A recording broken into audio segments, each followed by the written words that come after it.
ang lamang namin, matitino kami na tao. Matitino kami at kami magtatrabaho sa puso. Galing sa puso yung aming trabaho. At wala kaming iniisip na bulsa. Kami na grupo, alyansa, ayaw namin na makipag-away o mag-atake ng ano.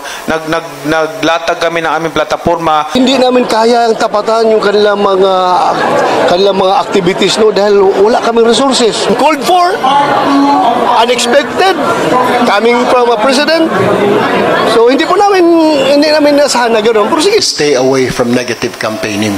Ang gagawin na lang po namin, siguro lahat naman ho kami ng mga kasama ko rito, we will just base it on our performance. Wala pa akong problema. Itagaan nyo sa bato. Wala akong kakimik-kiming madumihan yung aking kamay ng dugo.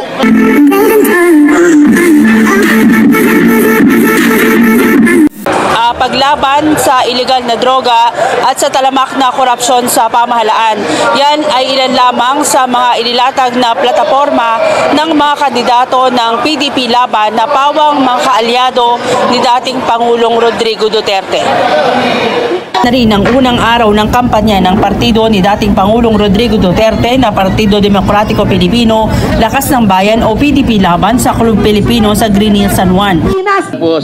Magic 9 o siyam na kandidato ang ipinoproklama ng partido na lalaban sa eleksyon sa Mayo na kinabibilangan ni re-electionist Senator Ronald Bato de la Rosa, Senator Bongo, si Bac Party List Representative Rodante Marcoleta, Attorney Raul Lambino at aktor na si Philip Salvador at apat na iba pa. Ayon kay De La Rosa na Vice President for Mindanao ng PDP Laban, gaya ng ginawa ni dating Pangulong Duterte, tapang, malasakit, anti-drugs at anti-corruption ang kanilang magiging brand of governance. Pero hindi anya sila magsasagawa ng malakihang mga rally gaya ng ginagawa ng mga kandidato ng administrasyon sa lifestyle tokhang o bahay-bahay ang gagawing pangangampanya. Ang lamang namin, matitino kami na tao. Matitino kami at kami magtatrabaho sa puso. Galing sa puso yung aming trabaho. At wala kaming iniisip na bulsa. Wala kaming iniisip na bulsa. Hindi namin kaya ang tapatan yung kanilang mga activities no dahil wala kaming resources. Wala kaming resources. Wala kaming makapag-counter dyan. We will do our own way of campaigning.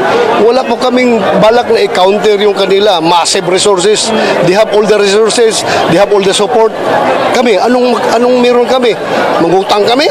Para pag manalo kami, bayaran namin yung utang na yan? No. Wala sa kanila. Pumalag naman ang senador sa mga banat ni Pangulong Bongbong Marcos na malinis at maganda ang record ng mga kandidato ng administrasyon at walang bahid ng dugo. Sabi ni De La Rosa, hindi niya inaasahan na sasabihin ito ng Pangulo. Uncalled for, unexpected, coming from a president. So hindi namin nasahan na gano'n. Pero sige lang, tanggap lang namin yan. This is political season. They expect political bashing and political everything. Wala pa akong problema. Itagaan nyo sa bato. Wala akong kakimik-kiming madumihan yung aking kamay ng dugo kapag kinakailangan sa pagprotekta ng buhay ng matitino. Tinawag naman ng senador na fake news ang mga kumakalat na larawan na umano'y pakipagpulong nila sa mga opisyal ng China sa isang hotel sa Pasay, katunayan umano ng pagiging pro-China ng mga kandidato ng PDP Laban. Kami po, PDP Laban, ay sinusundan namin yung stand ng ating Pangulo as far as foreign policy is concerned. We should be friend to everyone and enemy to no one. Yan po ang sinusundan namin na stand. Yung stand ng aming party chairman. Isa lang ang kanyang mensahe sa administrasyon. Go ahead, kung anong gusto nyo, go ahead, you fire your bullets and we will defend ourselves. Gusto ninyo? Okay lang sa inyo na ganun. Okay lang, go ahead. Hindi naman namin sila mapipigilan. Sarge, sa mga oras na ito, panauhing pandangal si dating Pangulong Duterte sa proclamation rally ng PDP Laban. Pero hanggang sa mga oras na ito ay hindi pa siya nagpapakita sa publiko at hindi pa rin nagtatalumpati. Yes, Ali. Yes, Ali. Sa mga Ilonggo naman, nanliligaw ng boto ngayon ang mga kandidato ng administrasyon o yung mga kasama sa alyansa para sa bagong Pilipinas. Tinatayang nasa higit 30,000 katao na yung narito sa Vera Park sa Gaisano sa Iloilo City para nga makinig sa mga sasabihin ng mga kandidato ng administrasyon. Sa Iloilo ginawa ang kick-off ng campaign rally ng mga kandidato ng alyansa para sa bagong Pilipinas para sa Visayas Region. After Ilocos, dito na sa Visayas, ito yung gitna. Tsaka medyo malalambing daw kasi ang Ilocano ay ang mga Ilonggo. Ang Iloilo ay kilalang baluarte ng Partido Liberal. Makausap tayo na LP, they're willing to support naman ilang sa mga senatoriables ng alyansa. At syempre, of course, unahin nila yung mga senatoriables nila. Hindi naman sila kasi kompleto, ilan lang yung senatoriables ng LP. Ayon naman kay Las Piñas Representative Camille Villar, tubong Iloilo ang kanyang lolo, kaya malapit sa kanya ang probinsyang ito. Si Iloilo Representative Jam Baronda, tiniyak naman ang suporta sa mga kandidato ng alyansa. Welcome anya ang Pangulong Ferdinand Marcos Jr. at mga senatoriable ng alyansa sa Iloilo. Ayon kay Baronda, paraan nila ito para ipakita ang pasasalamat sa mga proyektong pang-infrastruktura at iba pang assistance programs ng Marcos administration na malaki ang naitulong sa pamumuhay ng mga Ilonggo. Ayon sa mga kandidato ng alyansa, no negative campaigning ang kilalang paiiralin sa buong panahon ng kampanya. We will stay away from negative campaigning. Ang gagawin na lang po namin, siguro lahat naman ho kami ng mga kasama ko rito, we will just base it on our performance. Hindi po namin babanatan yung kabila, kundi ilalatag lang ho namin yung mga nagawa. Kumpiyansa po ako na itong mga kasama ko ngayon dito may ginawa. Mas nakatutok umano sila sa paglalatag na naging performance ng kanilang mga kasamahang kandidato. Kami, na grupo, alyansa, ayaw namin na makipag-away o mag-atake ng naglatag kami ng aming plataforma. Kabilang sa mga kandidato sa pagkasenado sa ilalim ng Alyansa para sa Bagong Pilipinas, sina dating Interior Secretary Benhur Abalos, Makati City Mayor Abby Binay, Senator Pia Cayetano, Senator Amy Marcos, Senator Lito Lapid, dating Senator Panfilo Lacson, dating Senator Manny Pacquiao, Senator Bong Revilla Jr., dating Senate President Tito Soto, Senator Francis Tolentino, Congressman Erwin Tulfo at Congresswoman Camille Villar. Bago ang campaign rally, humarap naman muna sila sa isang press conference para ilatag ang kanilang mga plataforma.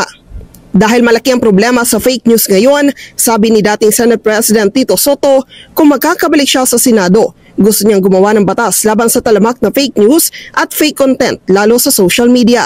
Kailangan pag-aralan natin kung paano natin magagawa yan, sapagkat mayroong mga international impact yan, pero masama ang nagiging epekto sa atin. Si Senator Francis Tolentino naman, personal na sumulat kay Pangulong Ferdinand Marcos Jr. para sa pagbuo ng hiwalay na military command para sa West Philippine Sea.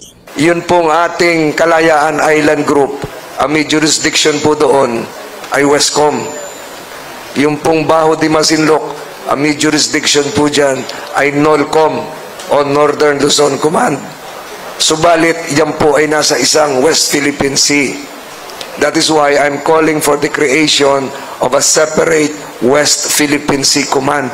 Yun pong 12 nautical miles natin, yung 12 nautical miles natin from the shoreline, yun po yung territorial sea. Pwede po yung ma-maintain ng NOLCOM, ng Westcom, at jurisdiction ng Coast Guard. Subalit yung beyond, sa ngayon po dun sa ginawa nating batas na Philippine Maritime Zones Law, dapat po yon sa isang separate West Philippine Sea Command. Gaya sa Ilocos Norte Proclamation Rally, personal ring ikakampanya ni PBBM ang mga kandidato ng administrasyon sa Iloilo na isa sa mga itinuturing na vote-rich province. Pagkatapos sa Visayas ay magkakaroon din ng kick-off ng kanilang campaign rally ang mga kandidato ng alyansa sa Mindanao at bukod pa yung sa Metro Manila. Balik sa inyo dyan, Ali. Mads, kamusta ngayong gabi yung pinaka-rally nila na mangyayari nga dyan sa Vera Park? Yes, Ali, tama ka dyan. Inaantabayanan na lang yung pagdating ni Pangulong Ferdinand Marcos Jr. Kanina, nagpatikim na ng kanilang mga statement, pagbibigay ng plataforma sa mga tao dito, yung 12 kandidato sa pagkasenador ng alyansa. At may mga ilang programa yung mga ginagawa rito at pagkatapos kanyang mga manok. Ang Iloilo is one of the 10 vote-rich provinces sa ating bansa. Pero it would be interesting na antabayanan dahil 2016 at 2022, stronghold yan ni Leni Robredo. So pag ikaw ba nagkaroon ng pagkakataon na umikot at pulsuhan itong ating mga kababayang palangga? Yes, Ali, alam mo, dahil nga sa medyo naging hectic yung schedule natin ay hindi pa tayo nakakapag-ikot sa mga kababayan natin sa ibang lugar dito sa Iloilo. Pero yung iba kanina, mga naobserbahan natin dito sa Vera Park ay kapag pinapakilala yung mga kandidato, talaga namang naghihiyawan sila at may mga hawak pa silang mga lobo na itinataas, ibinawagay nila sa ere. Abangan ba nila yung coverage ng rally mamaya sa mata ng Agila International? Titingnan natin, Ali, kung aabot dahil wala pang pasabi. Ang sabi kasi originally, alas 6 dapat ay nandito na yung Pangulo. So inaantabayan na natin. Sapagkat bago kasi siya pumunta rito, wala sa schedule niya, may pinuntahan niya yung trabaho para sa Bagong Pilipinas na iniaalok ng Department of Labor and Employment na ginawa naman sa Labas Gymnasium. So yun yung naging schedule niya bago naman siya tutulak papunta rito. Okay, maraming salamat. Mads Boratillo nag-ulat live mula sa Iloilo City.